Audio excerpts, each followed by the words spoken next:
اور موت تو آئے گی نا، جیسا کہ ابھی آئی، حالت احرام میں فوت ہو گئے حجاج اکرام۔ چھوٹا سا بچہ بھی چلا گیا، تو بوڑھی سی خاتون بھی چلے گئیں، تو جوان سا لڑکا بھی چلا گیا۔ موت نے کسی کو بھی نہیں چھوڑا۔ موت نے یہ بھی نہیں سوچا کہ یہ تو بہت چھوٹا ہے، موت نے یہ بھی نہیں دیکھا کہ یہ تو ابھی جوان ہے، کڑیل جوان ہے، اس نے کچھ نہ دیکھا۔ تو یاد رکھیے کہ جو شخص حج یا عمرے کے لیے گیا ہو اور احرام کی حالت میں فوت ہو جائے تو اس کی تجہیز و تکفین اور غسل وغیرہ سب اسی طرح کے کیے جائیں گے جس طرح دوسرے لوگ کیے جاتے ہیں، کیونکہ موت سے اس کا احرام ختم ہو جاتا ہے، لہٰذا اس کا سر ڈھکنا، خوشبو لگانا وغیرہ سب اسی طرح ہوگا جس طرح عام مسلمانوں کا ہوتا ہے، ٹھیک ہے؟ تو اس کو بھی اسی طرح سے غسل دیا جائے گا، اس کو بھی اسی طرح سے کفن دیا جائے گا۔ اگر کوئی شخص بحری جہاز میں فوت ہو جائے، کیونکہ بحری جہاز میں جو ہوتا ہے وہ بڑا لمبا سفر ہوتا ہے، مہینوں سمندر کے اندر جہاز کے ساتھ ہی چلتے رہتے ہیں، تو موت بھی آ جاتی ہے۔ تو فرمایا اس کا مسئلہ اس طرح سے ہے کہ کوئی شخص پانی کے جہاز یا کشتی وغیرہ میں فوت ہو جائے اور خشکی وہاں سے بہت دور ہو اور ناش کے خراب ہونے کا اندیشہ ہو، تو اس وقت چاہیے کہ غسل کفن اور نماز جنازے سے فارغ ہو کر اس کے کفن کو اس پر اچھی طرح باندھ کر دریا میں ڈال دیں اور اس کے ساتھ کوئی وزنی پتھر یا لوہے وغیرہ بھی باندھ دیں تاکہ نیچے بیٹھ جائے ناش، اور اگر کنارہ دور نہ ہو اور لاش کے خراب ہونے کا خطرہ نہ ہو تو نماز جنازہ پڑھ کر ناش کو رکھ لیں اور جب زمین پر پہنچے تو پھر دفن کر دیں،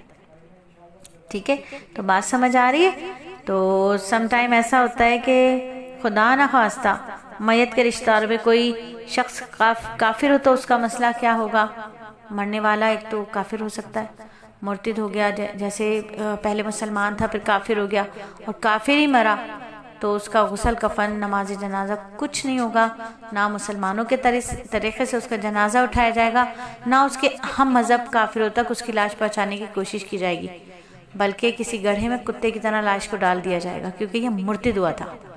مرتد ہے۔ ہاں، مرتد تو بہت خطرناک ہے نا، اسے دین اسلام پر تھا اور پھر یہ مرتد ہوا ہے۔ اور جو کافر مرتد نہیں بلکہ شروع سے ہی کافر ہے، اسی حالت میں مر گیا، اس کا کوئی رشتہ دار، اس کا کوئی ہم مذہب موجود ہو تو بہتر ہے کہ اس کی لاش اسی کے لیے چھوڑ دی جائے تاکہ وہ جس طرح چاہے اسے دفن کرے۔ اس کا کوئی رشتہ دار، اس کا ہم مذہب نہ ہو تو مسلمان رشتہ داروں پر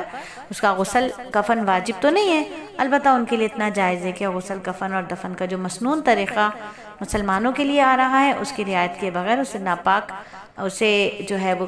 ناپاک کپڑے کی طرح دھو کر کسی کپڑے میں لپیٹ کر کسی گڑھے میں دبا دیا جائے، جیسے کوئی ناپاک کپڑا ہوتا ہے اس کو دھویا جاتا ہے، اسی طرح جسٹ اس کو دھلائیں گے اور پھر اس کو